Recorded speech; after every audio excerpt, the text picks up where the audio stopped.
Hello. Good morning. मेरी आवाज़ आ रही है आप सभी तक? Yes sir.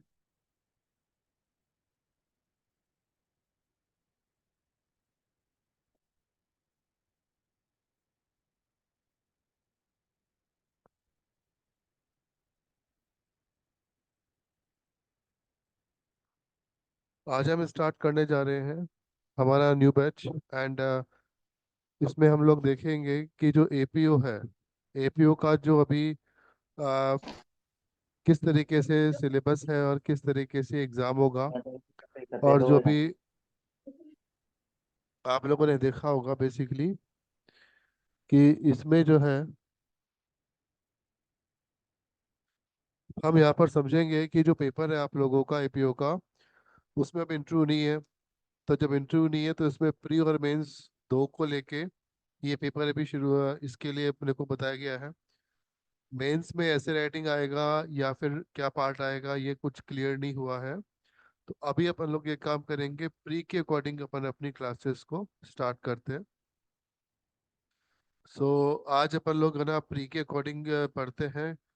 तो देखिए, सबसे पहले जो हमारा इंग्लिश का बेसिक है, क्योंकि पेपर का पैटर्न ऑब्जेक्टिव रहेगा, सबसे पहले पेपर की बात अपन कर लेते हैं। तो देखिए, इंग्लिश जो पेपर है, इंग्लिश का जो हमारा सिलेबस है बेसिकली, इंग्लिश का जो सिलेबस है वो बेसिकली हो जाएगा ग्रामर बेस्ड है।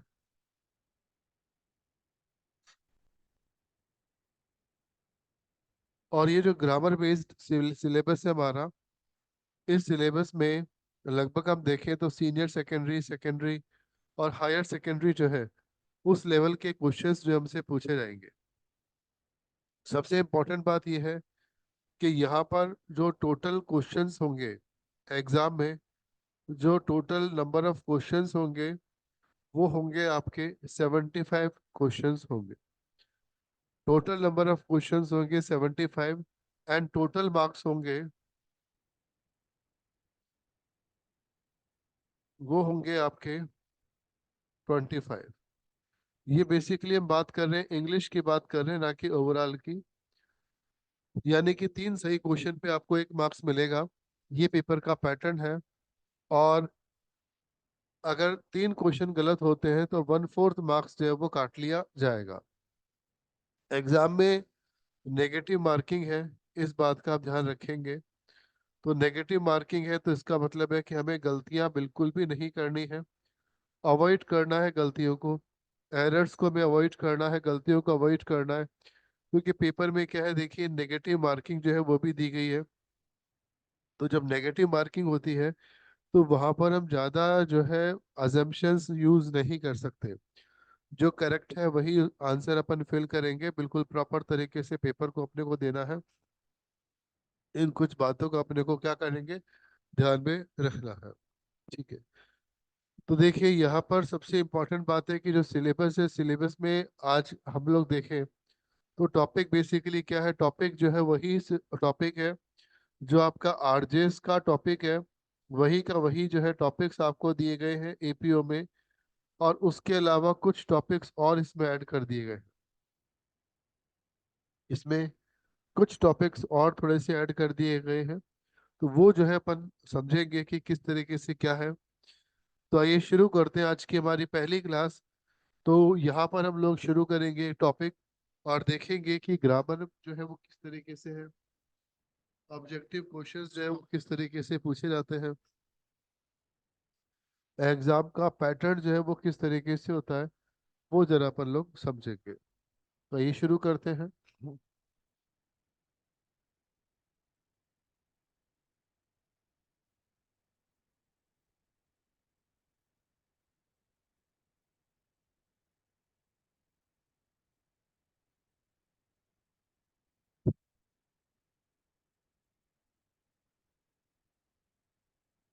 आज हम लोग शुरू करेंगे, हमारा जो टॉपिक है उस टॉपिक का नाम है वर्ब। आज हम लोग शुरू करने जा रहे हैं वर्ब से। और ये जो टॉपिक है ये आप लोगों के एग्जाम में अगर हम देखें तो टेंस में भी काम आएगा, एक्टिव पैसिव वॉइस में भी काम आएगा।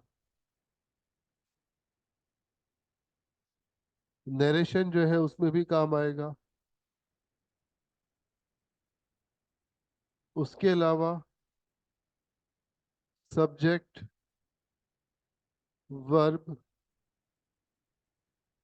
एग्रीमेंट, इसमें भी काम आएगा। तो आज हम लोग टॉपिक शुरू करने जा रहे हैं, वर्ब का टॉपिक शुरू करने जा रहे हैं। वर्ब बेसिकली है क्या? वर्ब का मतलब होता है काम का करना। तो वर्ब को हम लोग ये डिफाइन करते हैं कि वर्ब बेसिकली होता है किसी भी प्रकार का एक्शन। किसी भी प्रकार का एक्शन, या फिर हम लोग ये कह सकते हैं कि ये होता है एक प्रकार का वर्क, एक प्रकार का काम। तो यहाँ पर किसी भी एक्शन को करना, किसी भी काम को करना क्या कहलाता है? वर्ब कहलाता है। फॉर एग्जाम्पल, जैसे अगर मैं बोलता हूँ सिट, सिट का मतलब होता है बैठना। टीच का मतलब होता है पढ़ाना। स्टडी का मतलब होता है पढ़ना। अराइव का मतलब होता है पहुंचना। तो ये सारी की सारी क्या होती है? वर्ब होती है।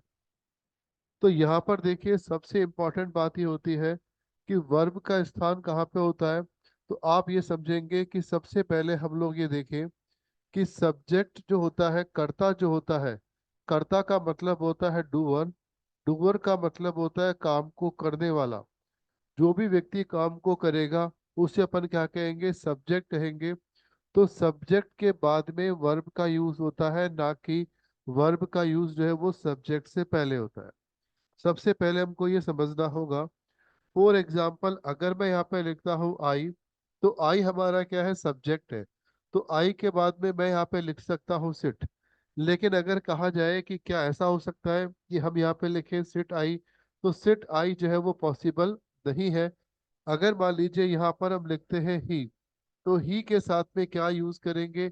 टीच यूज नहीं करेंगे, बल्कि ईएस लगा देंगे। क्या हो जाएगा? ही टीचेस, कि वह पढ़ाता है। तो ही यहाँ पर क्या है? सब्जेक्ट है। तो इसके साथ में किसका यूज करेंगे? वर्ब का यूज करेंगे। तो पहले सब्जेक्ट आएगा और उसके बाद में किसका यूज करेंगे? वर्ब का यूज करेंगे। अगर मान लीजिए मैंने यहाँ पे लिखा है स्टूडेंट्स, तो स्टूडेंट्स का मतलब होता है काम को करने वाले। काम को करने वाले कौन है? विद्यार्थी। तो विद्यार्थी यानी कि स्टूडेंट्स की हम बात कर रहे हैं। तो देखिए स्टूडेंट्स के बाद में किसका यूज किया जाएगा? स्टडी का यूज किया जाएगा। तो यहाँ पर ये समझिए कि जो स्टूडेंट्स है, या ही है, या आई है, ये सारे के सारे हमारे क्या होते हैं? सब्जेक्ट होते हैं, कर्ता होते हैं, काम को करने वाले होते हैं। तो यहाँ पर हमारा जो रूल है, हमारा जो प्रिंसिपल है, हमारा जो कॉन्सेप्ट है, वो यहाँ पर ये कहलाएगा कि हमेशा वर्ब का यूज जो है वो कर्ता के बाद होता है, न कि कर्ता से पहले। हमेशा वर्ब का यूज जो है वो कर्ता के बाद होता है, कर्ता से पहले नहीं होता। अब जरा यहाँ पर चूंकि आज हमारी पहली क्लास है, एक एक बेसिक कॉन्सेप्ट को हम समझते जाएंगे, हम अच्छे तरीके से क्लियर करते जाएंगे। तो यहाँ पर हम लोग ये समझ रहे हैं कि सब्जेक्ट का यूज जो है, सब्जेक्ट के बाद में किसका यूज करेंगे? सब्जेक्ट के बाद में अपन लोग यूज करते हैं किसका? वर्ब का यूज करते हैं। सब्जेक्ट के बाद में किसका यूज करते हैं? वर्ब का यूज करते हैं। क्लियर हुआ? अब यहाँ पर क्या ऐसा भी हो सकता है कि वर्ब का यूज जो है वो सब्जेक्ट से पहले आ जाए? भाई आप कह रहे हैं कि सर सब्जेक्ट का यूज जो है, वर्ब जो है वो क्या है? सब्जेक्ट के बाद आएगी। लेकिन क्या ऐसा हो सकता है कि वर्ब जो है वो सब्जेक्ट से पहले आ जाए? बिल्कुल आ सकती है। लेकिन वो वर्ब वर्ब नहीं होगी, बल्कि वो वर्ब वहां पर क्या कहलाएगी? एडजेक्टिव कहलाएगी।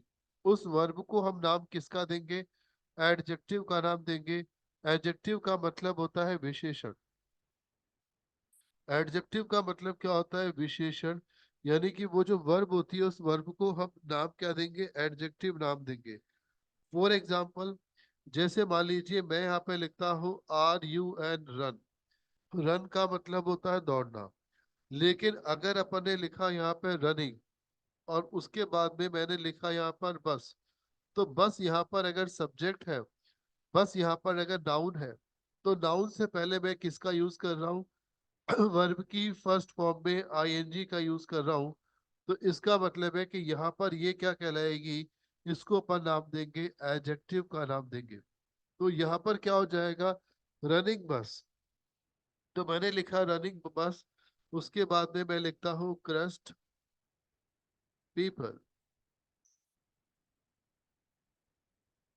मेरा सेंटेंस बना, रनिंग बस क्रस्ट पीपल, भागती हुई बस ने लोगों को कुचल दिया। तो इस सेंटेंस में आप देखिए, बस से पहले मैं किसका यूज कर रहा हूँ, रनिंग का यूज कर रहा हूँ। तो क्या वर्ब का यूज किया जा सकता है? बिल्कुल किया जा सकता है। अगर वर्ब का यूज जो है वो किसी भी सेंटेंस में नाउन से पहले किया जाएगा, तो उसे अपन क्या कहेंगे, एडजेक्टिव कहते हैं। एडजेक्टिव को हिंदी में कहा जाता है, विशेषण कहा जाता है। फॉर एग्जाम्पल, जैसे टॉर्न पेपर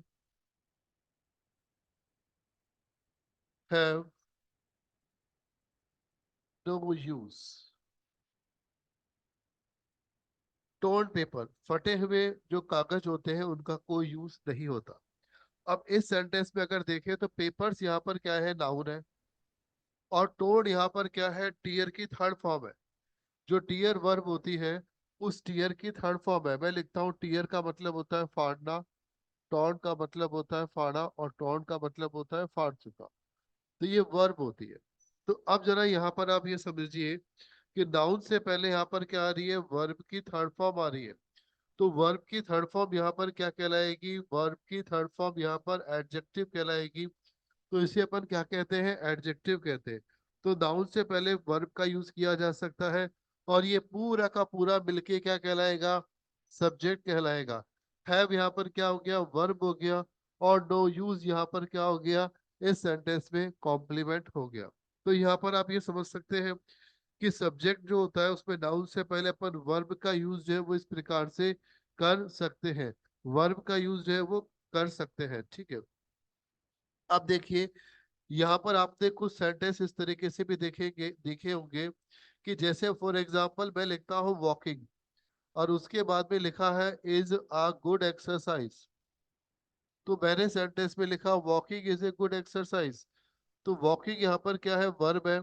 और वर्ब को हमने किस रूप में ले लिया, नाउन के रूप में ले लिया। तो ये यहाँ पर कहलाएगा, इसका जेरंड रूप कहलाएगा। ये यहाँ पर क्या हो जाएगा, जेरंड हो जाएगा। तो यहाँ पर ये क्या है बेसिकली, ये यहाँ पर सब्जेक्ट है। ये यहाँ पर क्या है, सब्जेक्ट है। अपन ने लिखा walking is a good exercise, चलना जो है वो एक अच्छा व्यायाम है। वॉकिंग यहाँ पर क्या है, सब्जेक्ट है। और जेरंड यहाँ पे क्या है, नाउन है। तो अपन सेंटेंस में लिखेंगे कि walking is a good exercise, चलना एक अच्छा व्यायाम है। तो वॉकिंग यहाँ पर क्या है, जेरंड है। और वॉकिंग यहाँ पर क्या है, नाउन है। वॉकिंग यहाँ पर क्या है, सब्जेक्ट है। तो आप देख सकते हैं किसी भी सेंटेंस में हम जो है इस तरीके से यूज कर सकते हैं। तो सेंटेंस में सब्जेक्ट और वर्ब का यूज इस तरीके से किया जा सकता है। तो वर्ब बेसिकली क्या है, वर्ब का यूज हमेशा सब्जेक्ट के बाद में करते हैं, लेकिन सब्जेक्ट से पहले हम लोग किस रूप में कर सकते हैं, हम एडजेक्टिव के रूप में कर सकते हैं। क्लियर? नोट करना चाहे नोट कर लीजिए, फिर आगे चलते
चलिए। यस, आप लोगों ने नोट कर लिया, आगे चले इसको। आगे चले, नोट कर लिया सब लोगों ने।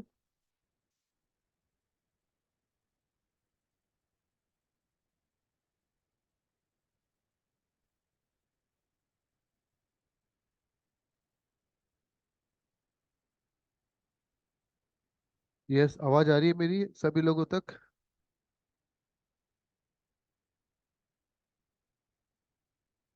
भव्य Bagadia ji, Shweta Meena, Jyoti, Vedpal, Sangramitra. Yes. Yes sir, आवाज आ रही है।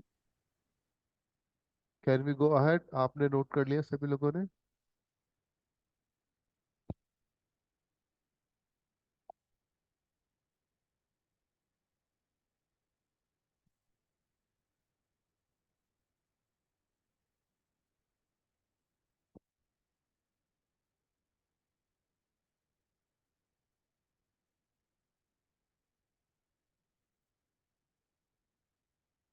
देखिए यहाँ पर हम जो पढ़ रहे थे बेसिकली, हमारा रूल है, प्रिंसिपल है, जब भी हम कोई भी मॉडल का यूज करते हैं तो जितनी भी मॉडल्स होती है उनके बाद में हमेशा वर्ब की फर्स्ट फॉर्म का यूज होता है।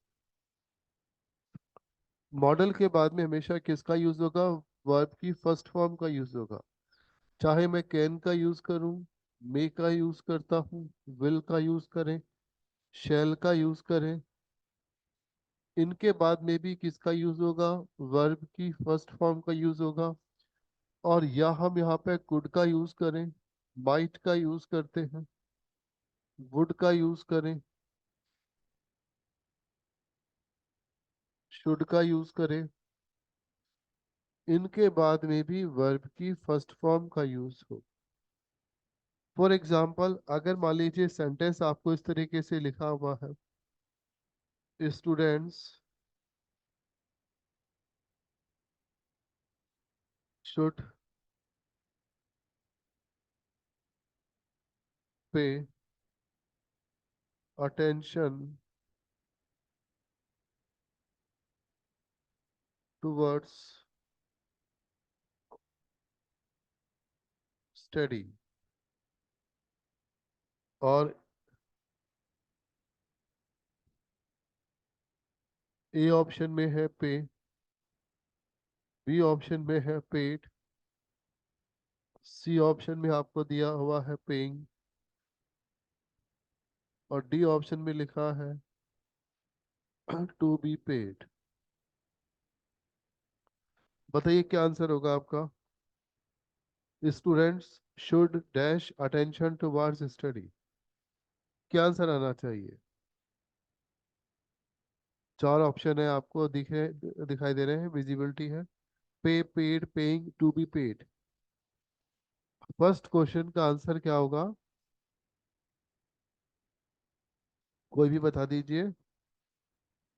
वेदपाल जी, क्या आंसर होगा इसका? पे जी। है जी? पे। वेरी गुड, ए ऑप्शन होगा, students should pay attention towards studies, यानी कि बच्चों को पढ़ाई की ओर, विद्यार्थियों को पढ़ाई की ओर ध्यान देना चाहिए, पढ़ाई पर ध्यान देना चाहिए। यहाँ पर किसका यूज करेंगे? पे का यूज करेंगे। फॉर एग्जाम्पल, जैसे अपन लिखते हैं, Gandhi would attend prayers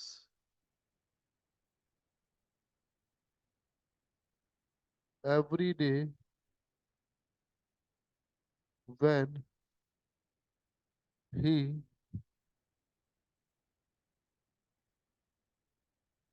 was alive.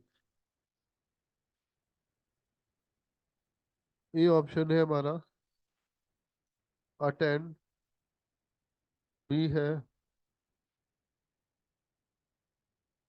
Attended, C option है अटेंडिंग, डी है टू बी अटेंडेड। बताइए क्या आंसर होगा इसमें।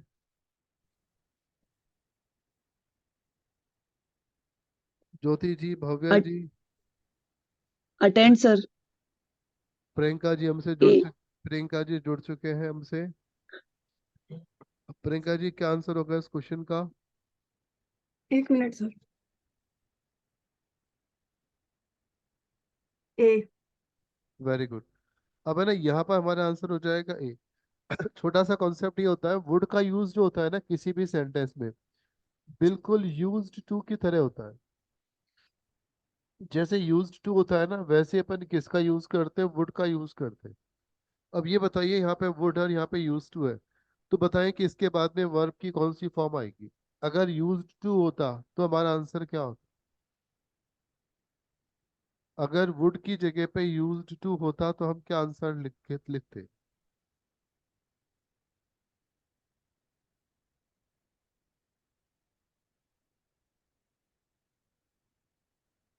सेम आंसर होता साहब, जब यूज वुड लिखा हुआ है, यूज्ड टू लिखा हुआ है, इसके बाद में भी क्या होता है, वर्ब की फर्स्ट फॉर्म आती है। आप याद रखना, किसी भी सेंटेंस में अगर यूज्ड टू हो तब भी वर्ब की फर्स्ट फॉर्म आएगी, और अगर वुड है तब भी वर्ब की फर्स्ट फॉर्म आती है। क्लियर है।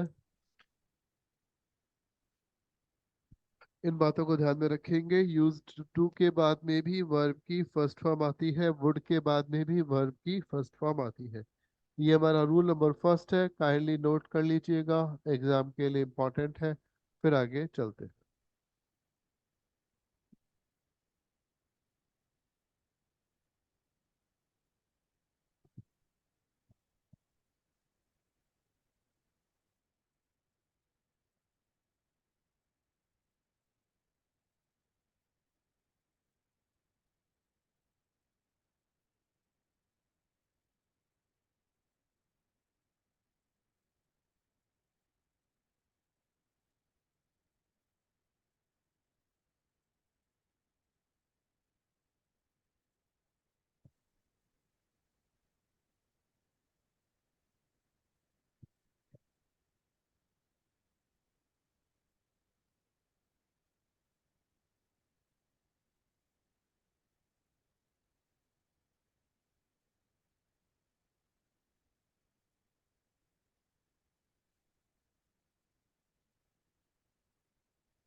यस, आपने इसका स्क्रीनशॉट ले लिया, चले आगे।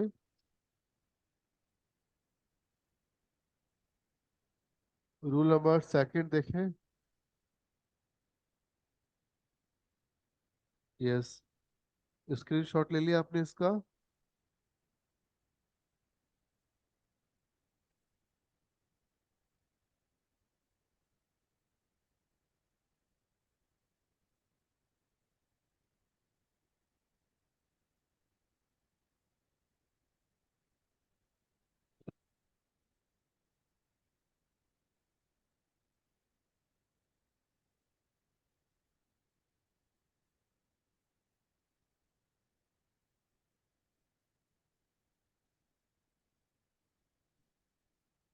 Have to, has to, had to, इनके बाद भी हम वी वन का यूज करते हैं।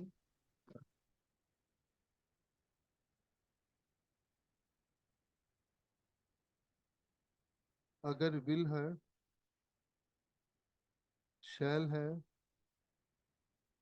उसके बाद में भी अगर हैव, हैज, हैड और टू लिखा है, तब भी हम किसका यूज करेंगे, वी वन का यूज करते हैं।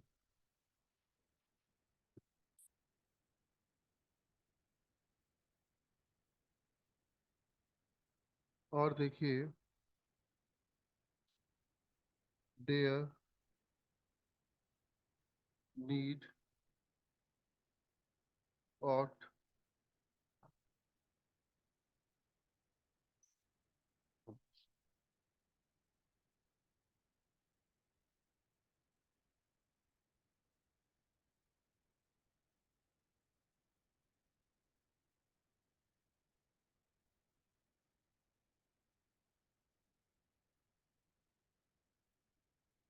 used। इसके बाद में टू है, तभी हम किसका यूज करेंगे, V1 का यूज। ये हमारा नेक्स्ट रूल है, रूल नंबर सेकंड है। V1 यानी कि वर्ब की फर्स्ट फॉर्म का यूज हम कहाँ कहाँ करेंगे, have to, has to, had to, will, shall, has, have, had to, dare, need, ought, use to. इसके बाद में किसका यूज करते हैं, V1 का यूज करते हैं। For example,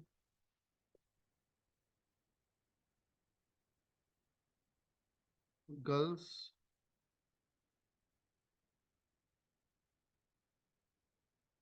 should dare to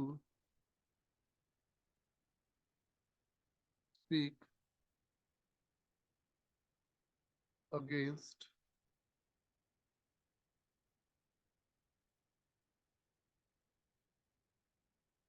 eve teasing.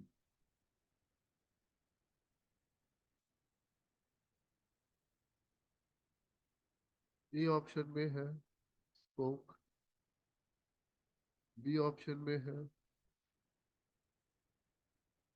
Speaking, C option में है स्पीक, डी ऑप्शन में है टू स्पीक। बताइए क्या आंसर होगा हमारा इस क्वेश्चन में। Girls should dare to speak against eve teaching. Eve teaching, ताना वगैरह कसना महिलाओं की ओर। बताइएगा क्या आंसर होगा इस क्वेश्चन का।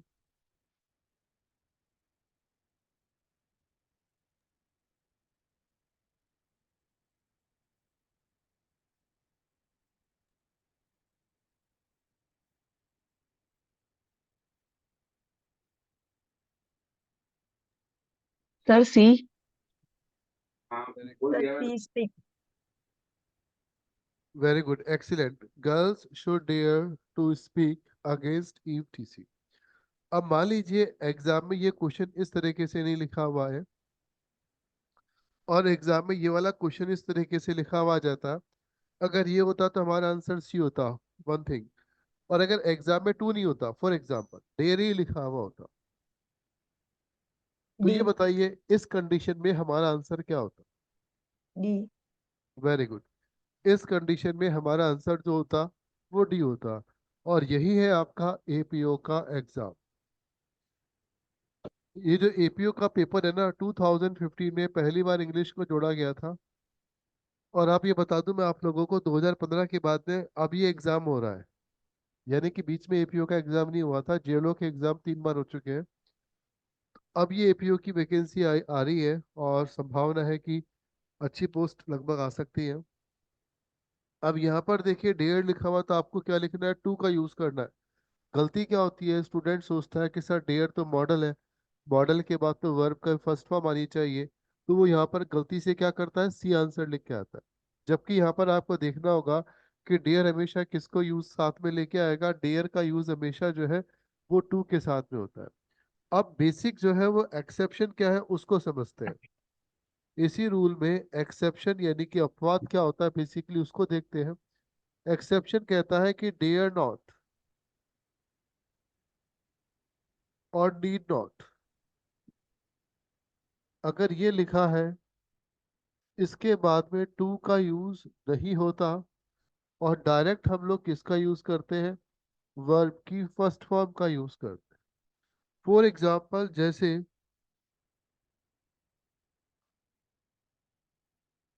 मैं यहाँ पे लिखता हूँ कि students need not waste time A option है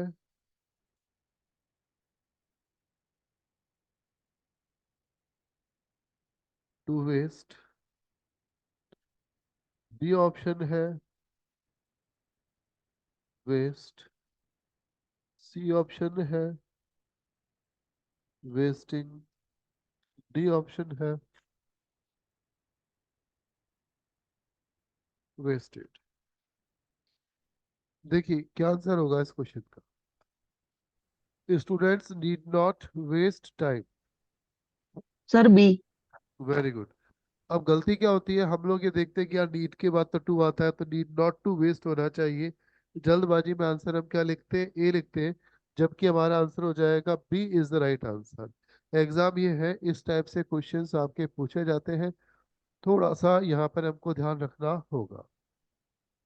क्लियर। अब देखिए यहाँ पर एक और एग्जाम्पल देखते हैं। He used to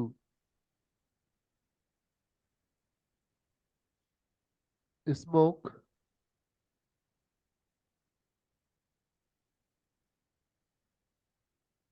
in his youth. ठीक है, मैं इसको थोड़ा अलग लूंगा, इसी क्वेश्चन को। अभी मैं इसको नहीं करा रहा, मैं भी इसको नेक्स्ट उस पर कराता हूँ स्लाइड पर। अभी इसको नोट कर लीजिएगा। हम यहाँ पर काफ़ी इंपॉर्टेंट चीज़ों को डिस्कस करेंगे, एग्जाम ओरिएंटेड हमारी क्लास रहेगी। कोशिश करेंगे वही हम पढ़ें जो एग्जाम के लिए बहुत इंपॉर्टेंट है, और एग्जाम में आने लायक सिलेबस को ही हम लोग स्टडी करेंगे।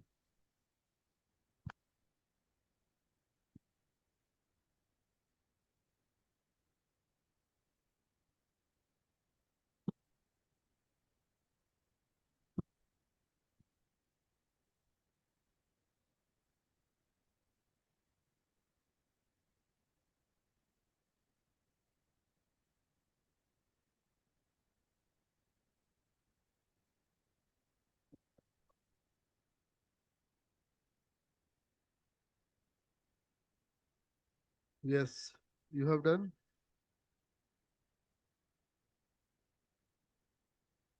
भव्या, वेदपाल जी, शंकर मित्रा, श्वेता जी, भव्या जी, प्रियंका जी, नोट डाउन कर लिया आप लोगों ने? Yes sir. जी सर। ओके। हैंड राइटिंग समझ में आ रही है सर? हाँ जी। Thank you sir. आगे चले। सर एक नियम बताना चाहूंगा, बहुत अच्छा रूल है, बहुत अच्छा कॉन्सेप्ट है, और काफी अच्छी तरीके से है। हम लोग टेस्ट सीरीज भी रखेंगे, इसकी टेस्ट सीरीज भी होगी, टॉपिक वाइज टेस्ट सीरीज कराएंगे अपन।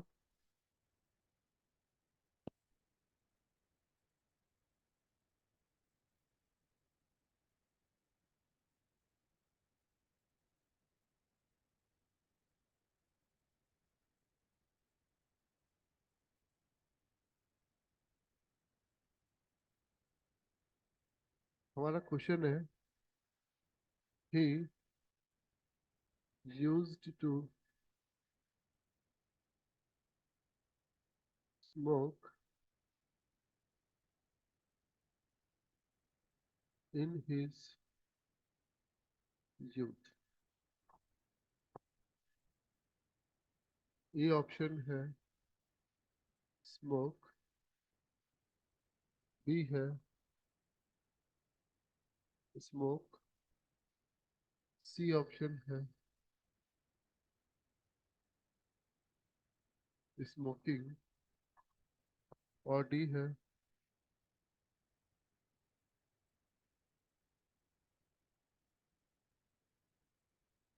Smoker.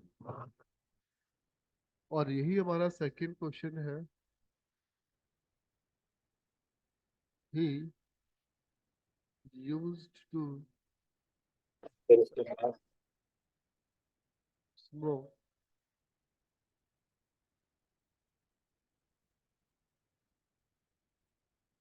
every day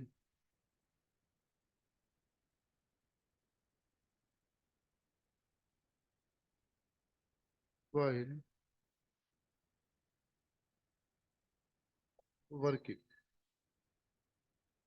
question number first, question number two, दोनों में आंसर बताइए क्या आंसर होगा।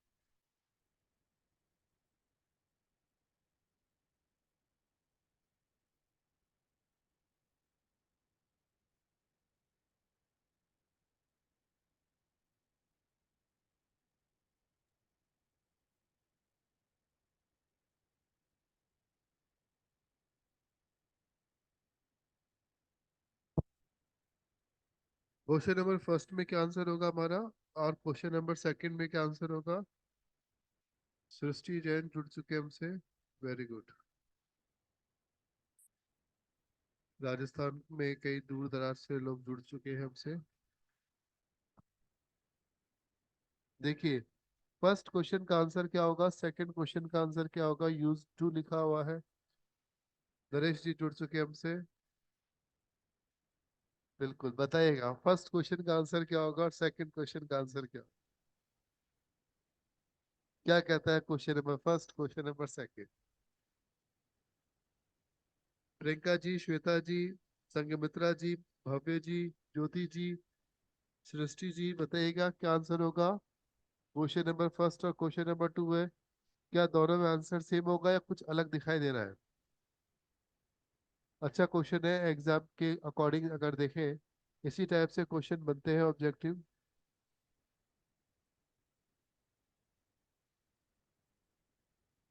यस बताइए प्लीज, एनीबडी, कोई भी।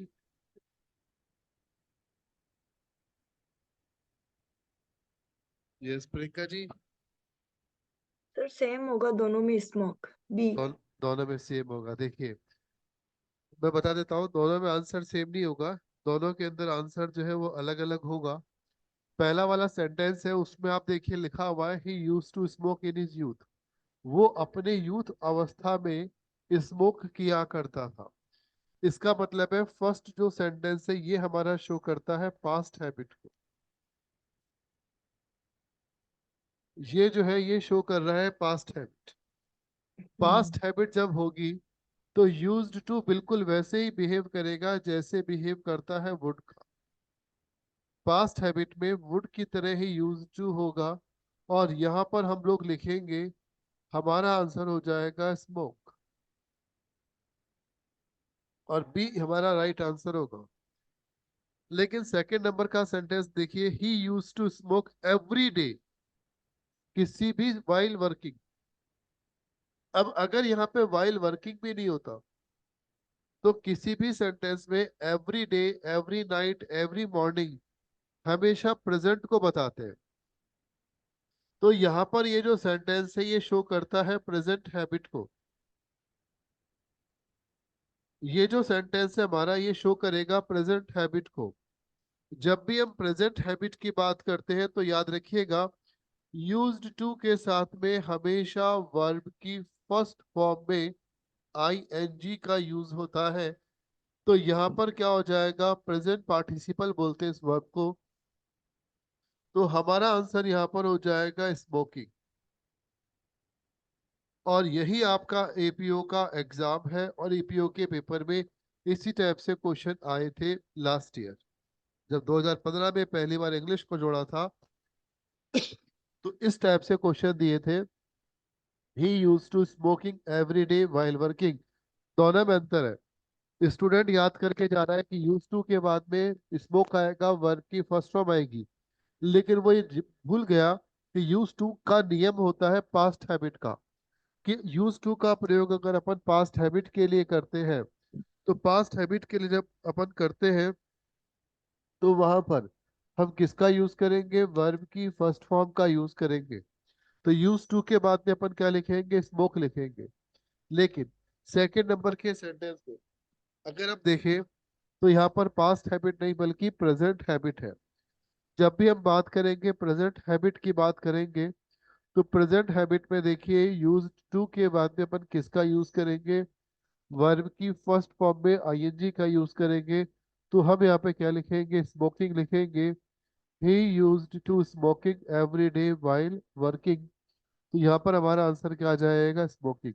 नोट कर लीजिएगा, एग्जाम के लिए बहुत अच्छा रूल है, क्वेश्चन एक इसका आ सकता है।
यस, चले आगे।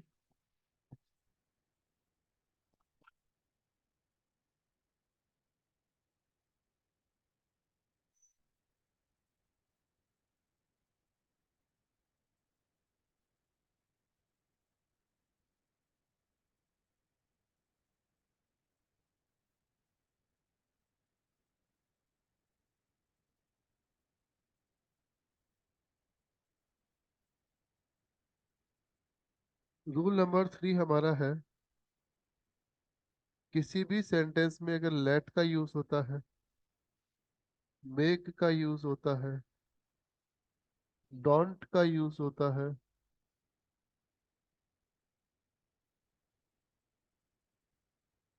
स्पीक का यूज होता है,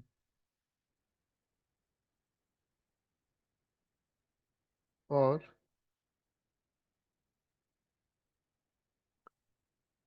क्राई का यूज होता है, इसके बाद में वर्ब की फर्स्ट फॉर्म का यूज होता है। अब देखिए यहाँ पर सबसे पहले हम लोग कॉन्सेप्ट को समझेंगे। लेट का क्या कॉन्सेप्ट है? लेट के बाद में हमेशा ऑब्जेक्ट का यूज होगा, और ऑब्जेक्ट के बाद में हमेशा वर्ब की फर्स्ट फॉर्म का यूज होगा।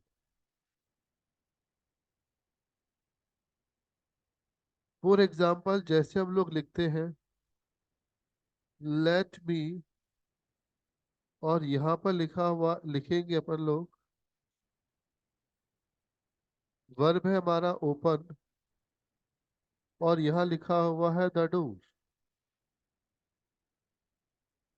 मुझे बताइए यहाँ पर वर्ब आपको दिया हुआ है ओपन, ओपन, ओपनिंग। बताइए आपका आंसर क्या होगा? What is your answer? Let me open the door, तो क्या लिखेंगे हम लोग? ओपन आएगा ना। लेट के बाद में ऑब्जेक्ट आएगा, ऑब्जेक्ट के बाद में क्या लिखेंगे? वर्ब की फर्स्ट फॉर्म का यूज करेंगे। फॉर एग्जाम्पल जैसे अपन लिखते हैं लेट हिम, और यहाँ पे लिखा हुआ है ड्राइव द कार। तो देखिए लेट के बाद में अपन ने क्या लिखा? हिम ऑब्जेक्ट है, उसके बाद में वर्ब हमारी क्या है? ड्राइव है। तो यहाँ पर हम किसका यूज करेंगे? वर्ब की फर्स्ट फॉर्म का यूज करेंगे। तो यहाँ पर हम क्या लिखेंगे? ड्राइव क्या आ जाएगा? वर्ब की फर्स्ट फॉर्म आएगा। हम लिखेंगे let him drive the car, उसे कार चलाने दीजिए। नंबर 1। डोंट का यूज किस तरीके से करते हैं? हम लोग लिखेंगे डोंट के बाद में डायरेक्ट वर्ब की फर्स्ट फॉर्म का यूज करते हैं। फॉर एग्जाम्पल हम यहाँ पे लिखते हैं डोंट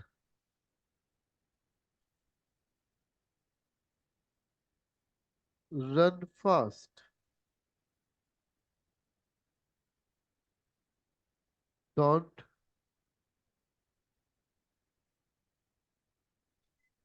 प्लग द फ्लावर।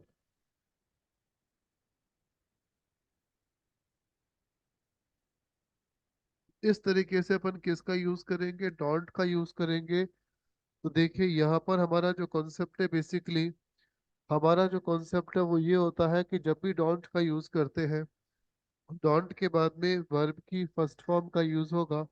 हम लिखेंगे डोंट, और उसके बाद देखेंगे डोंट के बाद वर्ब की फर्स्ट फॉर्म आएगी। लेट के बाद में हम ऑब्जेक्ट का यूज करेंगे, और फिर अपन लिखेंगे वर्ब की फर्स्ट फॉर्म।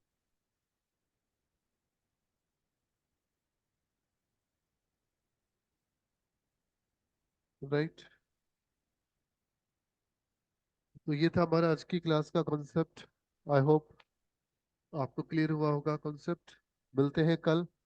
कल हम मिलेंगे हमारे इसी क्लास में इसी समय। तब तक के लिए नमस्कार, सुप्रभात। आज का दिन शुभ रहे। कल मिलते हैं। Okay, thank you very much.